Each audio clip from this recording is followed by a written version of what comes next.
what I'm about.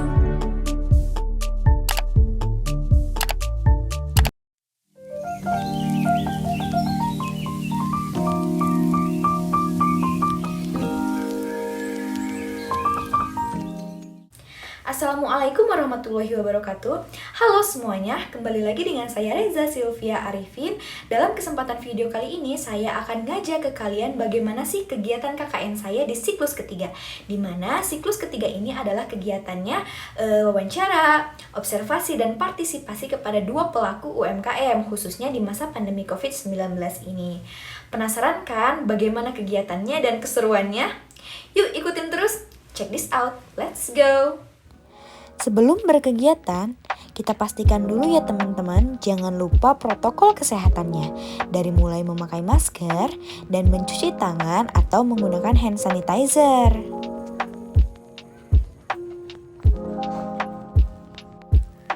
Pertama, saya mengunjungi pabrik rumahan Mustika Jaya, di mana usaha ini bergerak di bidang makanan. Yap, kerupuk. Kerupuk adalah makanan ringan yang terbuat dari adonan tepung tapioka dicampur dengan perasa ikan atau udang. Ini adalah salah satu makanan favoritku. Gimana? Kalian juga suka nggak? Perkenalkan, nama saya Reza Sylvia Arifin. Saya mahasiswa IKIP Siliwangi, program studi pendidikan guru sekolah dasar. Sebelumnya terima kasih ya Teh telah meluangkan waktunya gitu ya dan berpartisipasi dalam kegiatan KKN saya gitu. Sebelumnya boleh memperkenalkan diri? Ya, perkenalkan, nama saya Eksi Silawati. Kebetulan saya anak dari pemilik usaha yang Teteh datangi sekarang. Nama itunya sendiri Mustika Jaya. Mustika Jaya.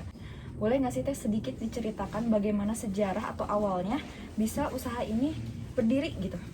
Asalnya mah dagang kerupuk di pabrik orang lain. Oh, seperti itu. Jika Teteh dan keluarga tidak keberatan gitu ya, boleh nggak sih di-share berapa sih modal awal, keuntungan per hari atau per bulannya, hingga harga per produknya gitu Teh? Ini mah kisaran aja ya, soalnya kan nggak tentu juga ya, namanya juga usaha gitu. Kalau misalnya dulu tuh sebelumnya modalnya tuh kisaran kurang lebih 10 juta. 10 juta, baik.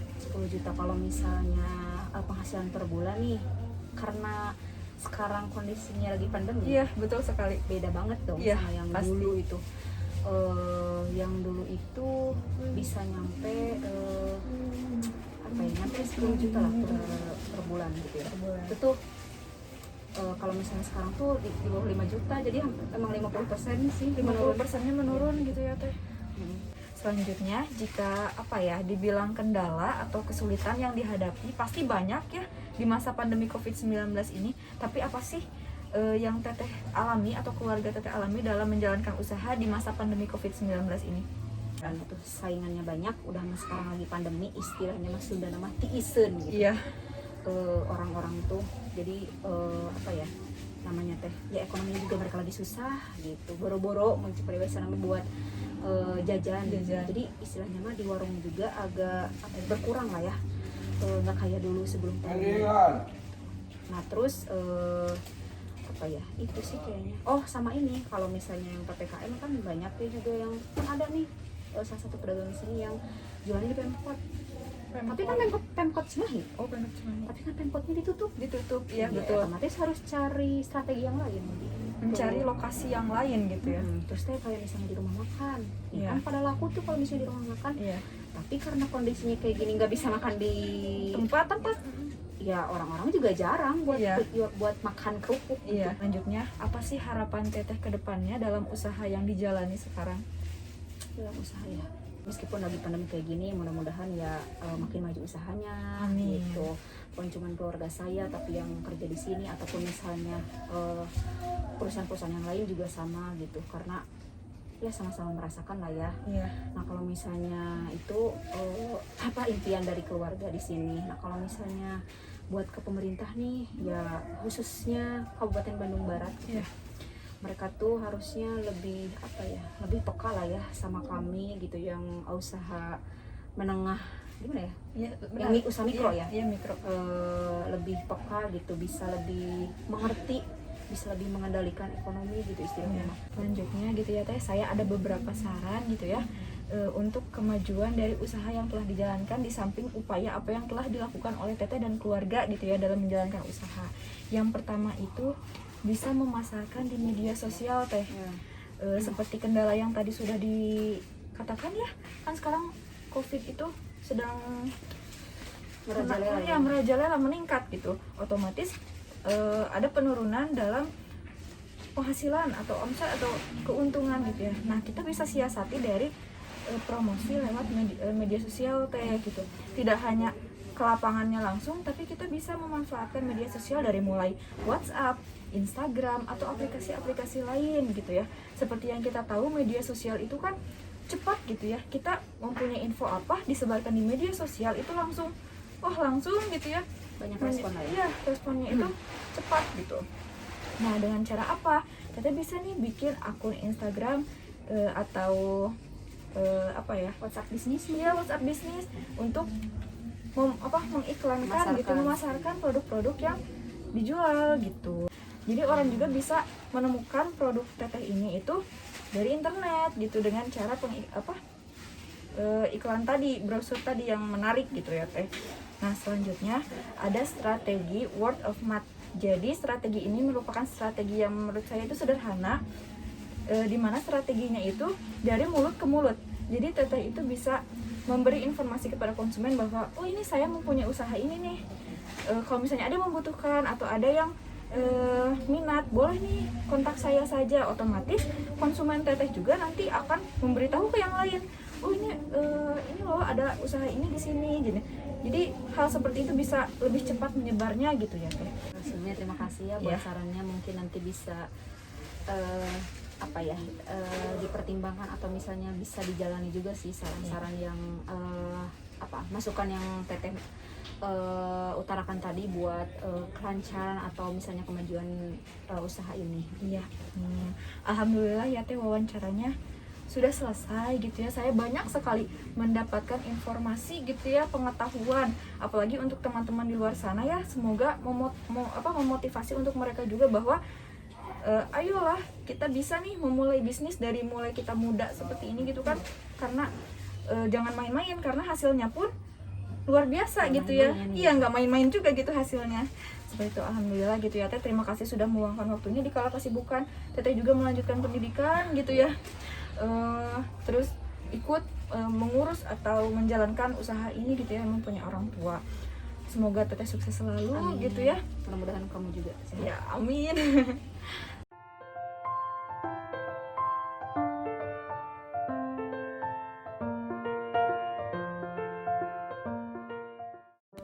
Yang kedua, saya mengunjungi Mufa Collection, di mana usaha ini milik Bapak Hermansyah.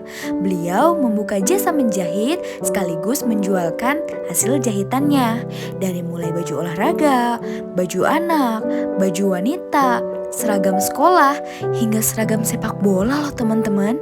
Atau bisa custom juga. Perkenalkan ya Pak, saya Reza Sylvia Arifin. Saya mahasiswa IKIP Siliwangi, program studi pendidikan di sekolah dasar. Terima kasih ya Pak sudah meluangkan waktunya gitu ya, sudah ngobrol santai aja lah ya sama saya gitu ya dalam kegiatan KKN saya, di mana saya mewawancarai observasi dan partisipasi kepada pelaku UMKM gitu ya. Baik, sebelumnya Bapak namanya siapa Pak? Muhammad Hermansyah. Muhammad Hermansyah, baik Bapak. Bapak punya usaha di bidang jasa ya Pak? Boleh diceritakan usahanya apa? Ini jahit, Menjahit potong sendiri, dan menjual hasil jahitan Bapak juga gitu. Ya, Ada juga pesanan dari sekolah gitu. Seragam gitu ya. Sekolah, seragam olahraga. Dulu mulanya seperti apa sih Pak? Kenapa bisa memutuskan untuk udah saya berusaha membuka usaha menjahit? Dulu kan kerja di perusahaan ya, sama si ibunya. Buat dari perusahaan, saya udah ada bakat kan dari orang tua. Oh, turun-temurun. Iya. Jika berkenan gitu ya Bapak, boleh nggak sih sharing gitu ke kita ke generasi muda gitu ya? Berapa sih modal awal pertama Bapak usaha itu sama keuntungan per hari atau per bulan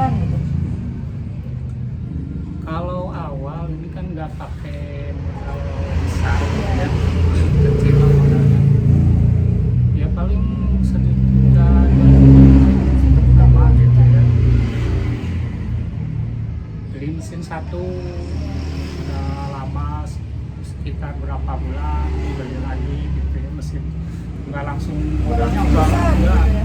Nuntut gitu kalau Iya. bahasa Sundanya. Lalu Pak, keuntungan yang didapatkan per bulan gitu?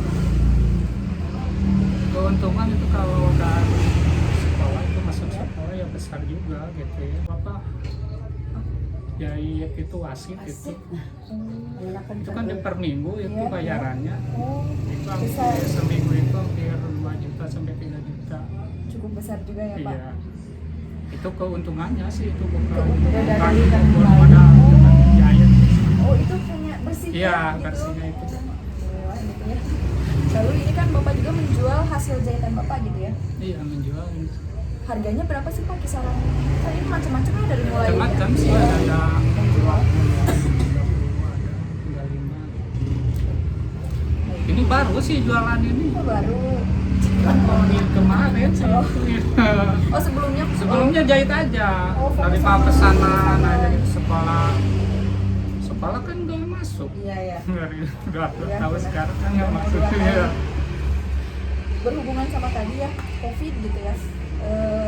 Kalau misalnya dijelaskan kendala gitu pasti banyak sekali gitu ya kalau kendala yang dihadapi dari pandemi COVID ini gitu. Tapi apa sih yang Bapak rasakan dari pandemi COVID-19 ini dalam usaha Bapak gitu? Nah, Ini kan awal ini jualan di depannya. ya. Ini kan nggak ada yang jahit, nggak ada yang masuk kan. Oh, gitu. Saya punya kain gitu, sehingga nggak sisa Nggak ada kain. pemasukan lah. Dibikin aja, dijual sendiri. Itu pertamanya gitu. Jadi kendalanya karena COVID nggak ada pesanan Iya, nggak ada gitu pesanan, nggak masuk. Saya ya inisiatif sendiri lah Iya. gitu, buka di depan gitu, nyobanya. ya memang harus kreatif ya Iya, namanya. gitu. Apa sih harapan Bapak untuk kedepannya di usaha Bapak? Ya ininya ada modal lah. Bapak menjual baju hasil jahitan Bapak juga gitu ya. Di sini saya ada beberapa saran sih. Semoga bisa membantu untuk kemajuan usaha Bapak gitu ya. Yang pertama itu ada Bapak bisa menggunakan media sosial atau internet. Kita kan seperti yang kita tahu ya kalau ada apa-apa gitu atau berita apa disebar di internet langsung disebar sangat cepat gitu ya penyebarannya. Nah, Bapak juga bisa nih menggunakan internet atau media sosial menjualkan jualan Bapak gitu ya. Contohnya melakukan buat Instagram kita bisa upload foto-fotonya buat saat bisnis, terus bisa menggunakan aplikasi Shopee, Tokopedia, Lazada seperti itu kan bisa ya. Bapak bisa tinggal upload aja baju-bajunya terus dipasarkan gitu ya, dipromosikan gitu ya.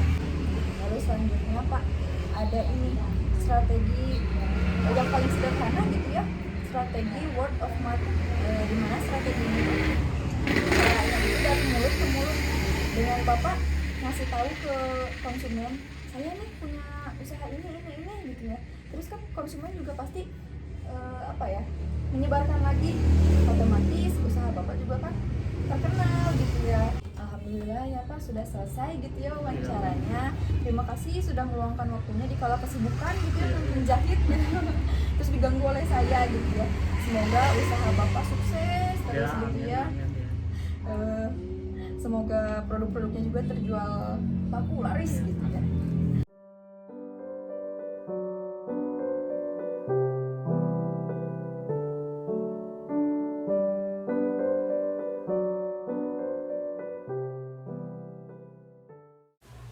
Nah, bagaimana nih teman-teman kegiatannya? Seru bukan? Dari kedua narasumber, kita dapat memperoleh pengetahuan, informasi, dan wawasan mengenai kewirausahaan. Semoga kita sebagai generasi muda dapat menumbuhkan jiwa dan rasa kewirausahaan dan berani memulai. Yuk semangat! Berakhir sudah video kali ini, mohon maaf bila saya banyak kekurangan. Semoga bermanfaat untuk kalian dan sampai jumpa. Wassalamualaikum warahmatullahi wabarakatuh. I think you might be the